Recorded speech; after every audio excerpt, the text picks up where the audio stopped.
الحمد لله تفرد بالعزة والبقاء وقهر عباده بالموت والفناء والأول قبل الأشياء والآخر بعد فناء الأشياء العليم الذي لا ينسى من ذكره ولا ينقص من شكره ولا يقطع رجاء من رجاء والصلاة والسلام على أشرف الأنبياء والمرسلين حبيب إله العالمين أبي القاسم محمد وعلى أهل بيته الطيبين الطاهرين المعصومين المنتقبين. أما بعد فقد قال الله تبارك وتعالى في القرآن المجيد وهو أصدق الصادقين. بسم الله الرحمن الرحيم إنا لله وإنا إليه راجعون.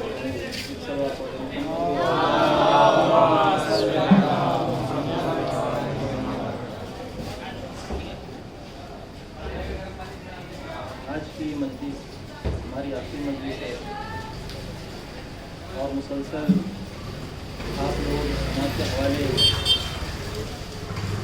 انسان کی زندگی جو ہے اس دنیا میں وہاں سے لے کے قیامت تک کے بارے میں کچھ مراحل ہیں انسان کے اس کو گزرنا پڑتا ہے. تو عالم برزخ تک کے مراحل آپ کے سامنے پیش کیے. جاکنی کے عالم کے بارے میں,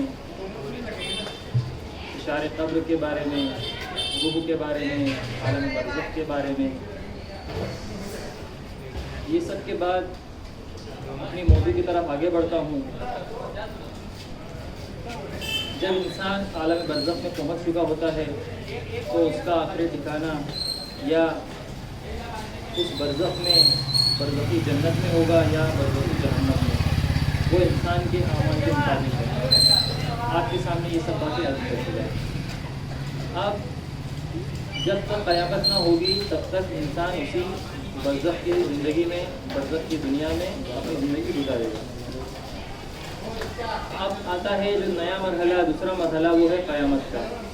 کیونکہ قیامت کے اندر خود کئی مراحل ہیں, جیسے تجسم اعمال, نام اعمال, میزان, صراط جسے طول صراط کہتے ہیں, اور بھی دوسری اعراف جسے اعراف بھی کہتے ہیں. تو یہ سب چیزیں خود قیامت کے اندر اور قیامت کے بعد کے مراحل ہیں.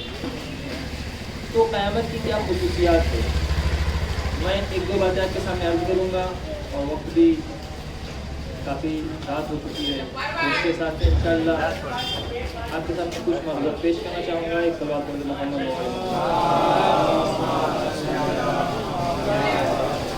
قیامت کی کیا خصوصیات ہے, اس کے کیا وشتی ہے, اس کی کیا فیچرس ہیں. سب سے پہلے جو قیامت کا علم ہے وہ تو ذات خدا ان کے پاس ہے. اس کا علم خدا کے ذات کے علاوہ کسی کے پاس نہیں, حتیٰ نبی کے پاس نہیں. قیامت کے روز جن و انس کو حاضر کیا جائے گا, اول تاخیر ہر ایک کو. یہ سب چھوٹی چھوٹی باتیں سب آپ سب جانتے ہیں. اس کے اور بھی مخصوص جو خصوصیات ہیں وہ بھی آپ کے سامنے بیان کرتا ہوں. اور وہاں پہ جب قیامت کا منظر ہوگا تو ہر شخص کے جو اعمال ہوں گے, جو دنیا میں اس نے انجام دیا ہوگا, چاہے وہ خود تنہائی میں کیا ہو یا لوگوں کے سامنے آشکار کیا ہو, وہ سب راز جو اس دنیا میں انسان نے چھپایا تھا سب وہاں پہ آشکار ہو جائے گا. وہ صرف خود نہیں بلکہ تمام مخلوقات جن و انس اس کو دیکھے گی, اس کی کیسا انجام دیا. اور کچھ اس کی خصوصیات بیان کرنا ہے تو آپ کو اس دنیا کے خصوصیات سے اس کو ٹیلی کرنا پڑے گا, دیکھنا پڑے گا کہ کون کون سی خصوصیات ہیں. ہم یہاں پہ جو کھانا کھاتے ہیں یا کوئی چیز پیتے ہیں تو اس کا ایک انکمنگ ہے اور ایک آؤٹ گوئنگ ہے, یعنی اس کو ایک خارج کیا جاتا ہے. جسم کے جو ایکسٹرا جو مواد بچتے ہیں, ایکسٹرا جو غذا بنتی ہے, اس کو اس دنیا میں نکالا جاتا ہے. لیکن آخرت میں, قیامت میں ایسا نہیں ہے, کیونکہ یہ نجاست رہتی ہے, نجس چیز رہتی ہے. تو خدا کی قدرت میں ایسا ہے کہ وہاں پہ آپ کو خالی انکمنگ ہے, آؤٹ گوئنگ نہیں ہے وہاں پہ. ایک یہ. دوسرا یہ کہ انسان اس دنیا میں جو آگ ہوتی ہے, آگ سب سے پہلے یہاں کس چیز کو جلاتی ہے؟ کھال، پھر گوشت، پھر ہڈی تک پہنچتی ہے. لیکن قیامت کی جو جہنم کی جو آگ ہے قیامت میں، وہ اس کا برعکس ہے. پہلے سب سے پہلے آپ کی ہڈی پر اثر کرے گی، پھر آپ کے گوشت پر، پھر آپ کے کھال پر. اور یہاں پہ آپ نے کبھی کسی سے سنا ہے یا خود کبھی کہا ہے کہ ہائے میری روح جل گئی؟ ہمیشہ آپ کہیں گے ہائے میرا ہاتھ جل گیا، میرا کپڑا جل گیا، میرا جسم جل گیا، میرا ہاتھ جل گیا. لیکن قیامت کی آگ ایسی آگ ہے جو آپ کی روح کو جلائے گی. اصل جو چیز ہے اس دنیا میں انسان کے لیے وہ روح ہے، اور قیامت میں جو عذاب دیا جائے گا وہ اس روح پر ہوگا، اس روح کو بھی عذاب دیا جائے گا. تو یہ وہاں کی ایک خاص خصوصیات میں سے. اور نعمات میں سے خود رسول خدا صلی اللہ علیہ وسلم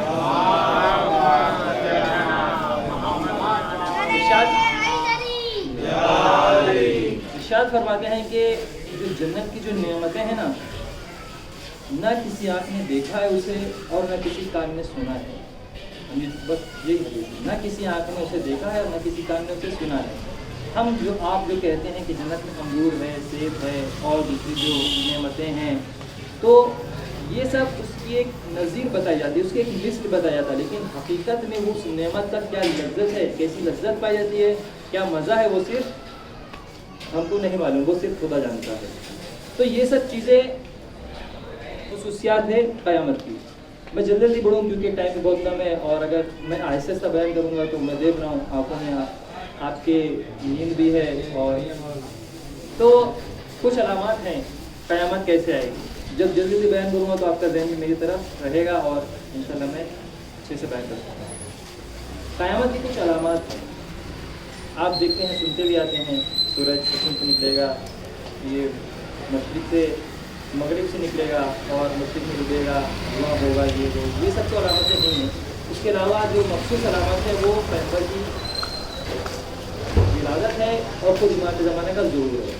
جب آپ مبعوث ہوئے برسالت پہ تو آپ نے اپنی 2 انگلی کی طرف اشارہ کیا اور کہا کہ میرا مبعوث ہونا اور قیامت کا اتنا نزدیک ہے. یہ 2 انگلی دکھایا، اور آپ دیکھ سکتے ہیں کہ 2 انگلی کے درمیان کتنا فاصلہ ہے. یعنی پیغمبر خود قیامت کو اتنا نزدیک مانتے ہیں، ہمیں بھی اتنا نزدیک مانتے ہیں. دوسری چیز ہے وہ کیا ہے، وہ خود ایمان زمانے کا ظہور ہے اور آپ کی حکومت کی دنیا کو اپنے حساب سے بھرنا ہے. اب ایمان کا ظہور بھی ہو جائے گا، اس کے بعد آپ کی حکومت ہوگی. اب قیامت آئے گا. قیامت میں کیا ہوگا کہ آپ دیکھیں گے کہ جو دنیا ہے زلزلہ آئے گا، اس میں پہاڑ پمبا بولتے ہیں، یعنی وہ جو کاپوس ہوتا ہے نا، کاپوس اس کی مانند. پھر اس کے بعد کا ایک درجہ ہوتا ہے سائے کی مانند ہو جائے گا. پہاڑ جب خدا تعالیٰ قیامت برپا کرے گا تو پہاڑ اس کی مانند ہو جائے گا. سمندروں میں ایک طوفان اٹھے گا اور زمین آسمان کے جتنے چاند کل ہیں جو روشنی ہے وہ ختم ہو جائے گی. تمام جو قرات ہیں عرض پہ وہ تمام ٹکرا کے نابود ہو جائیں گے. پھر یہ سب کے بعد خدا تعالیٰ قیامت برپا کرے گا. قیامت برپا کرنے سے پہلے آپ نے نام سنا ہوگا سور پھونکا جائے گا. نفخہ سور، یہ نفخہ کہتے ہیں پھونکنے کو، اور سور کہتے ہیں یہ جو شیخی ہوتی ہے نا، بجلی جس کو بجاتے ہیں. تو اس کے کیا ہے، اگر ظاہری لفظ کا معنی لیا جائے تو جو اسرافیل فرشتے ہیں جو وہ اس کام کو انجام دیں گے. اگر اس کو کنائے میں اس کو دیکھا جائے تو فرشتے حکم الہی سے اس میں اعظم خدا یا ممیت یا محیی، یعنی کہ اے موت دینے والے، یہ جملے سے تمام مخلوقات کو ماریں گے، اور یا ممیت یا محیی یہ جملے سے زندہ کریں گے. اب ہم لوگ نے اب تک جو سنا ہے کہ جو نفخ سور ہے وہ 2 ہے، یعنی ایک بار مارنے کا، ایک بار زندہ کرنے کا. نہیں، اس میں ایک اور چیز ہے جو عالم برزخ میں نفخ سور ہے. چونکہ اگر ہر انسان مرنے کے بعد عالم برزخ میں جا رہا ہے، وہ جو جس دن سور پھونکا جائے گا جو اس دنیا میں رہے گا وہ کہاں جائے گا؟ کیا وہ ڈائریکٹ قیامت میں جائے گا؟ نہیں، اس کو بھی عالم برزخ میں جانا ہے نا، اس کو بھی عالم برزخ کا مزہ چکھنا ہے. تو پہلا سور اس دنیا میں، پھر اس کے بعد 40 سال کا عرصہ جو بتایا گیا ہے عالم برزخ میں انسان زندگی گزارے گا، اور پھر اس کے بعد دوسرا سور، اور اس کے بعد پھر دوبارہ زندہ اٹھا جانے کا تیسرا سور. اب قیامت خدا تعالیٰ کے اذن سے جب ہوگی برپا کی جائے گی. اب قیامت برپا ہوگی. اب قیامت میں سب سے پہلے انسان کو نامہ اعمال دیا جائے گا. جب ہر شخص کے سامنے اس کا نامہ اعمال دیا جائے گا تو دیکھیے گا کہ اس میں ہر چھوٹی سے چھوٹے اعمال جو دنیا میں اس نے انجام دیے تھے، ذرے سے ذرہ عمل، چاہے وہ ایک ہنسی ہو، چاہے وہ ایک اشارہ ہو، چاہے ذہنوں میں ہونے والے تصورات ہوں، خود کے لیے ہو یا دوسرے کے لیے ہو، اس نے ذہن میں تھا یا بدگمانی میں تھا، ہر ایک چیز چاہے چھوٹا عمل ہو چاہے بڑا عمل ہو، وہ سب اس کو اس کے سامنے دیکھا جائے گا۔ قرآن شریف میں ارشاد ہوتا ہے اعوذ باللہ من الشیطان الرجیم وَيَقُولُونَ يَا وَيْلَتَنَا مَا لِهَٰذَا الْكِتَابِ لَا يُغَادِرُ صَغِيرَةً وَلَا كَبِيرَةً إِلَّا أَحْصَاهَا وَوَجَدُوا مَا عَمِلُوا حَاضِرًا لَا يَظْلِمُ رَبُّكَ أَحَدًا، یعنی تمہارا رب کسی کے پر بھی ظلم نہیں کیا ہے، اور جو تم نے دنیا میں عمل انجام دیے ہو خدا تعالیٰ نے وہ تمہارے سامنے حاضر کر دیا ہے۔ انسان دیکھے گا، تعجب کرے گا، ہے میں نے اتنے گناہ جو باریک سے باریک میرے ذہن میں آئے تھے وہ بھی گناہ اس میں لکھے گئے، اور جو بڑے سے بڑے گناہ ہیں وہ سب لکھے گئے۔ یہ تعجب کرے گا، افسوس کرے گا اپنے آپ پر، یا ویلتنا، اے افسوس، ہائے افسوس مجھ پر۔ پھر کیا ہوگا؟ اب تو اس کے سامنے نام عمل بھی آ گئے۔ خداوند عالم نے اپنے بندوں پر ہر طرح سے حجت تمام کی ہے، ٹھیک؟ اب کوئی بندہ یہ عذر نہیں کر سکتا کہ قیامت میں کوئی یہ نہیں کہے گا کہ نہیں میں نے یہ گناہ انجام نہیں دیا ہے۔ اور خدا نے ایک طریقے سے نہیں، کم سے کم 5-6 جگہ تو میں خود بتاؤں گا کہ 5-6 جگہ خود گواہ ہے خود انسان کے عمل پر۔ ایک سب سے پہلے خود خدا کی ذات ہے، وہ خود گواہ ہے۔ دوسری رسولان گواہ ہے، تمام رسول گواہ ہے۔ تیسرے امام گواہ ہے، تمام ہمارے امام 12 امام گواہ ہیں۔ اس کے بعد فرشتے گواہ ہیں۔ پانچواں خود انسان کا وجود گواہ ہے، اور چھٹا یہ زمین گواہ ہے۔ خدا گواہ ہے، اس نے اپنی کتاب میں فرما دیا ہے کہ ان اللہ یفصل بینہم یوم القیامہ ان اللہ علی کل شیء شہید، وہی فیصلہ کرے گا قیامت کے روز، اور وہی سب کے اوپر گواہ ہے، وہ شاہد ہے وہ۔ پھر رسول، ہر امت میں جو قیامت کی دن آئے گی تو ان کا ایک گواہ ہوگا، خود اس امت کا رسول، اور ہمارے امت کے بھی خود رسول گواہ ہے۔ اگر وہاں پہ جو آیت ہے اس کا اولئک کا اگر ترجمہ خود رسولوں کی طرف نسبت دی جائے، ضمیر کو پلٹایا جائے، یعنی کہ یہ جو ہمارے جو آخری رسول ہیں ان تمام رسولوں پر بھی گواہ ہوں گے۔ اور یہ تیسرا امام کی بات، امام کی بات چونکہ بعض لوگ اس میں تھوڑا جھجکتے ہیں کہ امام کیسے گواہ ہوں گے، تو اس کو آخر میں پیش کروں گا کچھ مثالوں کے ذریعے۔ چوتھی چیز ہے فرشتے۔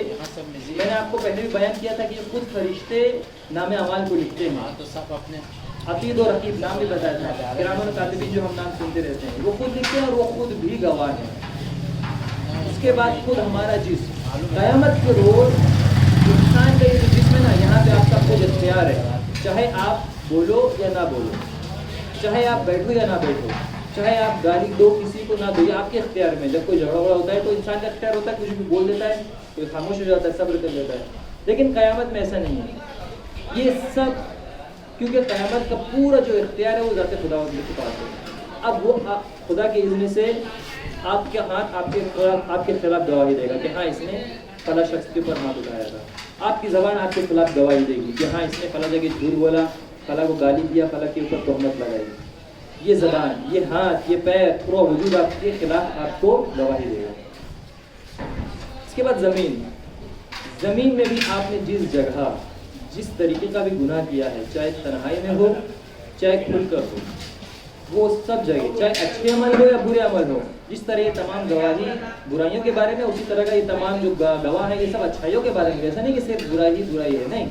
آپ نے اگر فرض کرے ایسے مقام پہ پہنچ گئے جہاں پہ اذان کا وقت ہو گیا ہے اور کوئی چیز نہیں ہے، آپ راستے میں ہیں، تو حکم ہوا ہے کہ آپ بلند آواز سے اذان و اقامت کہیں۔ جہاں تک یہ اذان و اقامت کی آواز جائے گی، جو چیز سنے گی وہ آپ کو قیامت کے دن وہ آپ کی اس شہادت کی گواہی دے گی کہ ہاں اس نے خدا تیری وحدانیت کا اس جگہ اقرار کیا تھا۔ اسی طریقے سے گناہ کے بارے میں انسان کو یہ چیز ہو گئی۔ اب آئیے امامت پر۔ امام بھی مطلب قیامت کے روز ہر انسان کے اعمال کے گواہ ہیں۔ یہ کیسے ثابت ہوگا؟ خود خدا وتعالی نے ارشاد فرماتا ہے اعوذ باللہ من الشیطان الرجیم اعملوا فسيرى الله عملكم ورسوله والمؤمنون، کہہ دو کہ تم اعمال انجام دو، بس یقیناً یہاں پہ جو سین ہے اس کا ترجمہ جو عربی لغت یہاں پہ فی الحال نہیں جانتے، لیکن جو عربی جانتا ہے، جو گرامر جانتا ہے عربی کے، وہ سین جو معنی دیتا ہے وہ آئندہ کے لیے دیتا ہے، آئندہ نزدیک کے لیے، یعنی عنقریب تمہارا خدا اور رسول اور جو مومنین ہے وہ جان جائیں۔ نہیں، یہاں پہ بتحقیق معنی یعنی کہ یقیناً 100% تم عمل کرو، تمہارا خدا، تمہارا رسول اور مومنین تمہیں دیکھ رہے ہیں. یہاں پہ اس کا یہ ترجمہ کیا جائے گا. اب اسی کے ذیل میں امام رضا علیہ السلام ارشاد فرماتے ہیں، آپ سے ایک حدیث نقل ہوتی ہے، آپ سے ایک حدیث نقل ہوتی ہے کہ ایک شخص آپ کا چاہنے والا تھا، صحابی تھا، وہ آتا ہے آپ کی خدمت میں اور عرض کرتا ہے کہ مولا میرے لیے اور میرے گھر والوں کے لیے دعا کیجیے.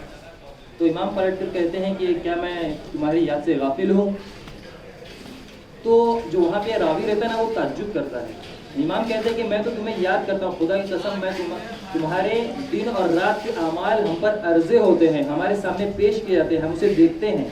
تو جو وہ راوی ہوتا ہے وہاں پہ وہ تعجب کرتا ہے کہ یہ کیسا ہے. امام اس کی تعجبی کو دیکھتے ہیں، متوجہ ہوتے ہیں اور کہتے ہیں کہ کیا تم نے قرآن شریف کی اس آیت کے اوپر توجہ نہیں کی؟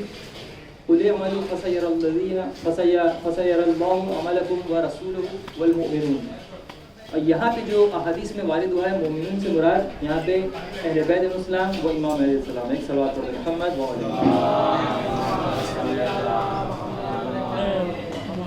دو بھائی ہیں، ایک شیعہ رہتا ہے اور ایک حنفی رہتا ہے، ابو حنیفہ کا ماننے والا، چھٹے امام کے زمانے میں. تو یہ لوگ خراسان میں رہتے ہیں. اس ٹائم کا خراسان بہت بڑا تھا، اب تو بہت الگ ہو گیا ہے، چھوٹا ہو گیا ہے. جو شخص مومن تھا، شیخ حضرت کا ماننے والا تھا، وہ جب جاتا ہے حج پہ تو امام اسلام کی زیارت، چھوٹے امام کی زیارت ضرور کرتا ہے. تو ایک ٹائم ایسے ہی ہوا، گیا اور اس نے اس کی کہ مولا میرا بھائی ہے جو اس راہ پہ ہے، میں اس کو بہت دعوت دیتا ہوں کہ وہ گمراہ نہ مرے، حق کے اپنے وقت کے امام کو بھی پہچان لے، جان لے. تو وہ جواب دیتا ہے کہ میرا تقویٰ اور ابو حنیفہ کی پیروی مجھے اجازت نہیں دیتی کہ میں یہ چھوڑ کے امام صادق کی پیروی کرنے لگے، انہیں مانوں گا. تو امام علیہ السلام نے فرمایا کہ اگر اس بار جانا بلخ، جس جگہ رہتا تھا وہ بلخ نام دے گئی تھا، کہتا اگر اب کی جانا بلخ اپنے بھائی سے کہنا تو یہ جملہ ضرور کہہ دینا. اگر وہ یہ جواب دے کہ میرا تقویٰ، میری خصوصیت، میرا دین مجھے اجازت نہیں دیتا کہ میں امام صادق کی پیروی کروں، ان کے دین کو فالو کروں، تو امام نے کہا کہ اس سے یہ کہہ دینا تو وہ جگہ بتاؤ، وہ جگہ جو ایک درخت تھا اور وہ درخت بیری کا درخت تھا، سدر کا درخت تھا، وہ جگہ تمہارا تقویٰ اور دین کہاں گیا، بس یہ کہتے ہیں. اب یہ جب آتا ہے پلٹ کے اپنے بھائی کو تمام باتیں عرض کرتا ہے کہ میں ایسے سے گیا امام کی خدمت میں، آپ تمہارے بارے میں یہ بیان کیا، تو امام نے پلٹ کے مجھے یہ کہا. تو جب یہ کہتا ہے کہ تمہارا وہ تقویٰ، وہ دین اس درخت کے بیر کے نیچے، جو بیر کا درخت اس کے نیچے کہاں گیا تھا، اب یہ درجنے لگتا ہے کہ یہ کیا بول دیا. اس کو تو کچھ نہیں معلوم نا، اس نے بس امام کا جملہ اٹھایا، ادھر کہہ دیا. تو اس نے قسم دی کہ آیا واقعی امام صادق نے یہ کہا ہے؟ تو اس نے قسم ہاں کہا کہ ہاں کہا. اب یہ خود بتاتا ہے کیا ہوا. کہتا ہے کہ کئی سال پہلے وہ اور اس کا ایک دوست تھا، وہاں جانا آنا جانا رہتا تھا، اور اس کی دوست کی کنیز تھی اور وہ اس کا عاشق ہو گیا تھا. تو اس نے شکار کے بہانے اسی بلخ شہر سے تھوڑا دور شکار کے لیے ارادہ کیا اور اس کو لے کے گیا. تو اس نے ایک بہانہ بنایا، کہا کہ راستے کے لیے کچھ کھانے کا بھی انتظام. تو اس کے دوست نے کہا کہ ارے میری کنیز بھی ہوگی. تو یہ جاتا ہے وہاں پہ اور کسی بہانے اپنے دوست کو لکڑی لانے، ہجوم کہتے اس کو، لکڑی لانے بھیج دیتا ہے. اتنے میں یہ اب اس کی کنیز کے ساتھ غلط کام کر جاتا ہے. وہ کہتا ہے کہ وہ جو جگہ تھی صرف خدا، میں اور وہ کنیز جانتے تھے، اس کے بعد سے اتنے سالوں تک اس کا علم کسی کو نہیں تھا. پھر وہ قسم کھاتا ہے کہ بے شک ہمارا جو امام ہے، جسے محمد صادق کہتے ہو، وہ امام جن و انس کے امام ہے اور ان کو یہ علم ہوا ہے. ایک صلوات پڑھ دے محمد علیہ. ایک آخری بات، اس کے بعد رفت مسائل. ابو بصیر آپ نام سنے ہوں گے، صحابی ہیں، پانچویں امام کے نابینا تھے. تو ان کے گھر میں وہ ایک وقت ایسا آتا ہے کہ وہ جاتے ہیں باتھ روم، جاتے ہیں ٹوائلٹ کے لیے. تو ان کا جو باتھ روم رہتا ہے نا، وہ دوسرے گھر سے جو صحن ہے اس سے ملا ہوا رہتا ہے. اب وہ جب جاتے ہیں تو اس گھر میں ایک مغنی رہتی ہے، گانا گانے والی ہوتی ہے. پہلے جو 5 منٹ لگتا تھا 4 منٹ لگتا تھا، اب 10 منٹ 15 منٹ لگنے لگا. کون ہے یہ؟ صاحب امام ہی ہے. اب آواز بھی ان کی جو تھی اچھی تھی تو وہ سننے لگے، دیر لگے. امام باقر سلام فرماتے ہیں کہ ابو بصیر تم وہ کام چھوڑ دو، یعنی تمہیں حیا نہیں آتی، تمہیں شرم نہیں آتی کہ تم ایک مغنی گانا گانے والے کی آواز سنتے ہو اور تم ہمارے در پہ آتے جاتے ہو اور اس جگہ پہ بھی حرام کام کرنے جاتے ہو، تمہیں شرم نہیں آتی کہ اس کام کو چھوڑ رہا ہے. تو انہوں نے قسم کہا کہ ہاں میں چھوڑ دوں. تو اس سب کا خلاصہ کیا ہے؟ جو 3 واقعات آپ کے سامنے پیش کیے، ایک 8ویں امام کا اور ایک 6ٹھے امام کا، 7ویں امام کا. اس میں جو ہے امام اپنے زمانے میں، ہر زمانے میں امام کا اپنے زمانے میں تمام انسان کے جو اعمال ہوتے ہیں نا، جو انجام دیتا ہے، تنہائی میں ہو یا سب کے سامنے ہو، یعنی خلوت میں ہو یا سب کے سامنے ہو، تو خود وہ تمام اعمال خدا و عالم کی طرف سے، جیسے ہم بولتے ہیں شب قدر میں جو نازل ہوتے ہیں، شب قدر میں خود رسول اللہ سے ہوتے ہوئے تمام ائمہ تک کی تمام چیزیں آتی ہیں، سال بھر کے تمام جو امور ہیں. تو امام کہتے ہیں کہ یہ تمہارے جو امور ہیں نا، یہ ہم تک پہنچتے ہیں. تو ہمیں اس بات کا بھی توجہ رکھنی چاہیے کہ ہم اگر عمل کر رہے ہیں تو ہمارا امام بھی ہمارے اعمال سے واقف ہے، ہمیں دیکھ رہا ہے، ہم سے غافل نہیں ہے. اور صرف امام نہیں، خدا بھی دیکھ رہا ہے، وہ بھی گواہ ہے، رسول بھی گواہ ہے، خود امام بھی گواہ ہے، خود ہمارا وجود بھی گواہ ہے، قیامت میں گواہی دے گا، خود فرشتے بھی گواہ ہے اور خود جو زمین بھی گواہ ہے. کسی طریقے سے آپ اپنے آپ کو بچا نہیں سکتے. اگر کوئی گناہ ہوتا ہے، اگر اس کی توبہ کی بغیر آپ کرتے ہیں یا اس کو پشیمان نہیں ہوتے. ایک سوال پر محمد بس ازانی گرامی، وقت تمام ہوا. باقی کے جو مناظر ہیں انشاءاللہ پھر کبھی. اباب اعضاء کربلا کے میدان میں امام حسین علیہ السلام ایک ایک کا لاشا اٹھا کے لا رہے ہیں. کبھی اپنے صحابیوں کا تو کبھی اپنے اہل خانے کو، کبھی اون محمد کی لاشیں، کبھی جناب عباس کی لاشیں، کبھی جناب قاسم کی لاشیں. ارباب اعضاء، امام حسین علیہ السلام کی اگر مظلومیت جاننا ہے تو اس ایک واقعے سے ہوگی، زیادہ ثابت ہوگی. اگر آپ کہیں کہ کربلا میں تو حضرت عباس بھی گئے تھے تو یہاں پہ مظلومیت کیوں نہیں ہے، تو شاید کوئی کہے کہ حضرت عباس تو شجاع تھے، بہادر تھے، کوئی بھی سامنے آئے گا تو اپنا دفاع کرے گا، لڑ جائے گا. جناب قاسم بھی لڑے.